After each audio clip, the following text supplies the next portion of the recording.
Look at this delicious homemade cheese bread.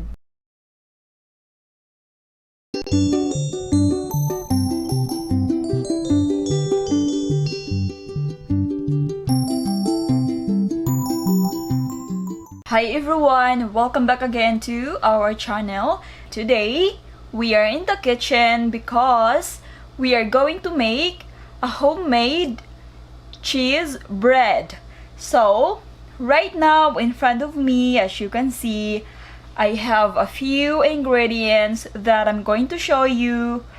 First thing we need is 4 cups of all-purpose flour. We also need 5 tablespoons of granulated sugar. We also need 1 tablespoon of dried yeast. We also need 1 teaspoon of iodized salt. We also need 1 tablespoon of dried basil. We also need 1 cup of cheese. So for the cheese, I'm using a cheddar cheese right now because that's the only cheese that I have. But you can use different kind of cheese. And also we need 1 tablespoon of olive oil. Of course, I'm going to use my favorite mixer. So first ingredients, we're going to mix all of this together. So let's add our flour first, followed by yeast and salt. We also need basil. Next is our sugar. And now let's mix this together.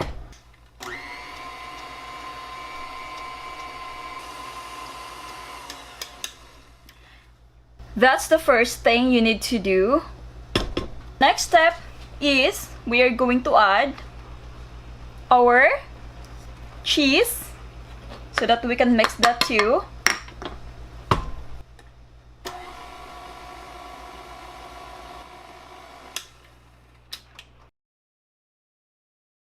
Next step is we are going to add our milk. Let's add half of it first and mix it again.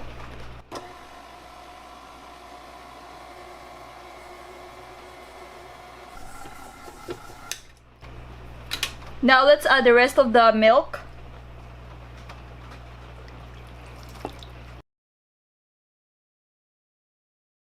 I'm just gonna use a spatula just to make it sure the bottom part of this is all mixed. Oh my god, it smells so good. The last thing we need to add is our olive oil. So if you don't have any olive oil, you can use regular oil. Just pour that in there and mix it again. Don't forget to lock your mixer if you're using mixer.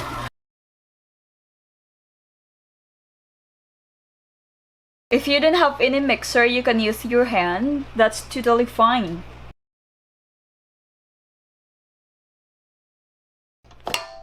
So we're done mixing all our dough together with the rest of our ingredients. Let's move these and let's take this mixer away so that we can use this counter. So here is our dough. Actually, this counter is already clean, but of course we need to clean it again. My dough is not sticking to my hands.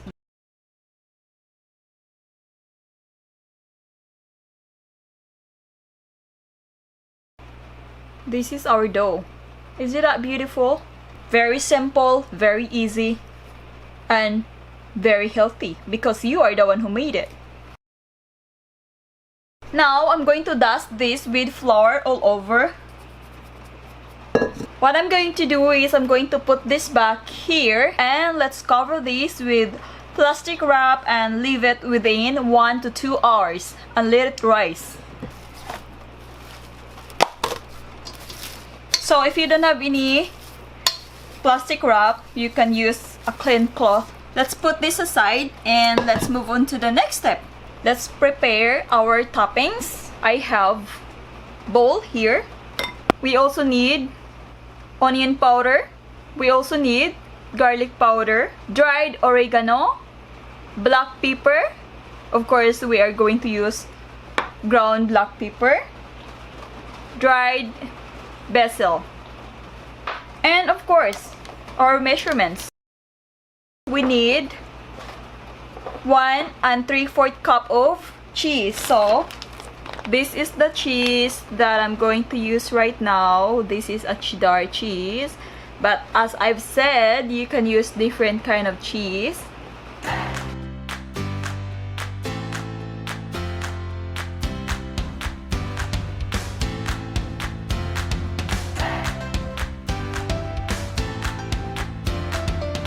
One teaspoon of garlic powder, and also let's add 1 teaspoon of onion powder,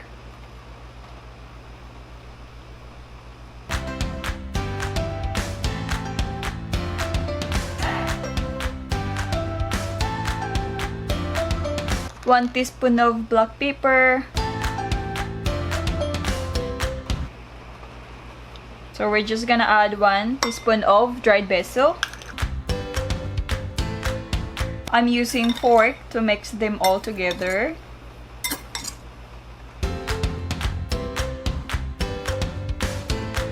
This is our toppings. Here is our dough. It's actually getting bigger now, but let's wait more minutes and more hour. I'm going to use this. So first, let's add olive oil so that our dough is not gonna stick to our pan. So while I'm doing this, I already preheated the oven within 350 degrees. Let's add our dough here to here. Then we're just gonna make it flat.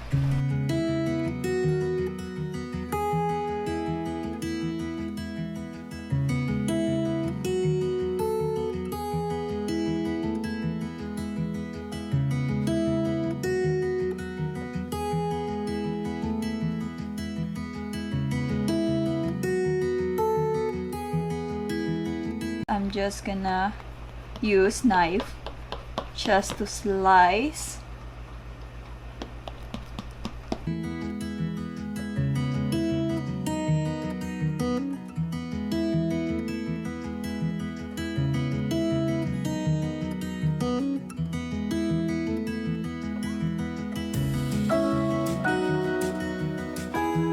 This is ready to put inside the oven. So let's bake this within 14 minutes.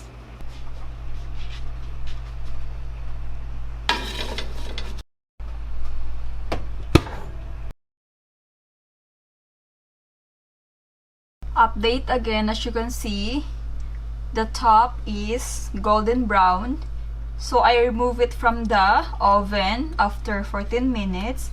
So right now I'm just gonna slice this just like that, because we still have stuff that we need to add over the top of these.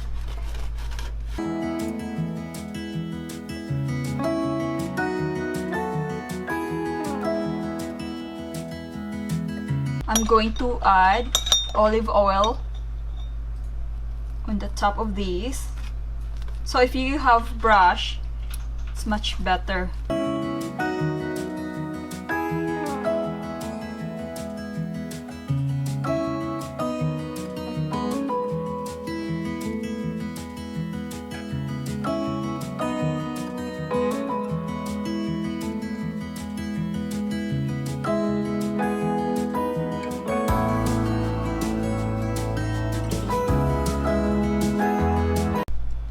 So we're done adding olive oil all over the top. So right now we are going to add this cheese. So it's just gonna sprinkle that all over.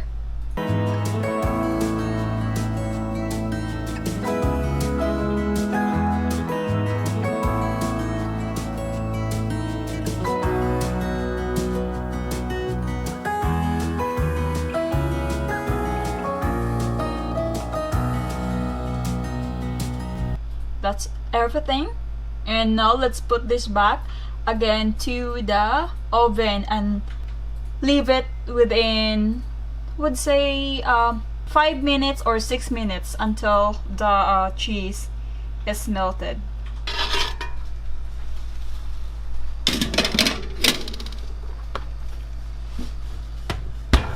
I already turned off our oven.